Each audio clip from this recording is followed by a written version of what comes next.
আপনি আমাদের অনুষ্ঠানে আসবেন এই ঘোষণা যখন থেকে আমরা প্রচার করতে শুরু করেছি তখন অগুন্তি দর্শক আগ্রহ প্রকাশ করেছেন, কেউ কেউ মন্তব্য করেছেন, কেউ কেউ আপনাকেও পরামর্শ দিয়েছেন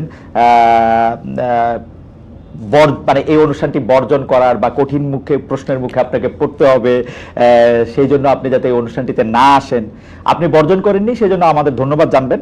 কিন্তু আপনার সঙ্গে যৌক্তিক আলোচনা করা যাবে তো?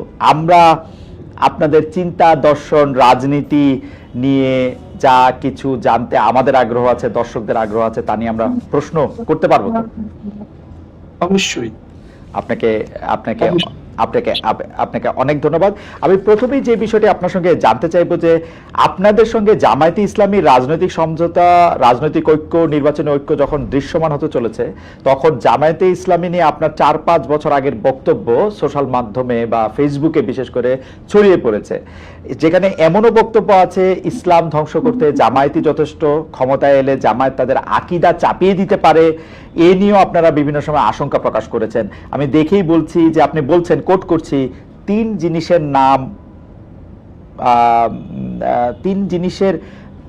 জিনিস অর্থাৎ শিবির, বেয়াদব, তিন জিনিসের নাম শিবির, বেয়াদব, বেআমল এবং উচ্ছৃঙ্খল।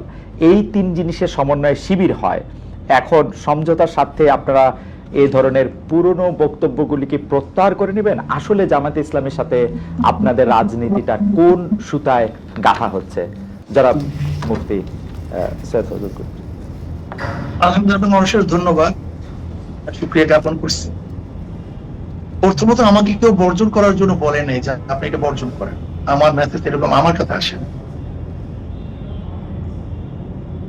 তারপর যে প্রশ্ন করেছেন যে আমাদের বক্তব্য জামাতের ব্যাপারে, সেই ব্যাপারে এখনো আমরা যে অবস্থানে আছি না প্রত্যাখ্যান করছে, রোজাত করছে। দেখেন, জামাতও আমাদের ব্যাপারে অনেক বক্তব্য দিয়েছে। আহলে দেওবন্দের ব্যাপারে, আহলে সুন্নাত ওয়াল জামাতের ব্যাপারে জামাতের অনেক বক্তব্য আছে। তাসাউফের ব্যাপারে জামাতের বক্তব্য আছে। জামাত সেই বক্তব্য থেকে এক তিল পরিমাণ পিছপা হয়নি। আর আমরাও বিগত দিনে যে বক্তব্য দিয়েছি এবং আমাদের মুরব্বীরা যে বক্তব্য দিয়েছেন তার থেকে আমরা এক চুল পরিমাণ এখন পর্যন্ত আপনার সাথে কথা বলা পর্যন্ত পিছপা হয়নি।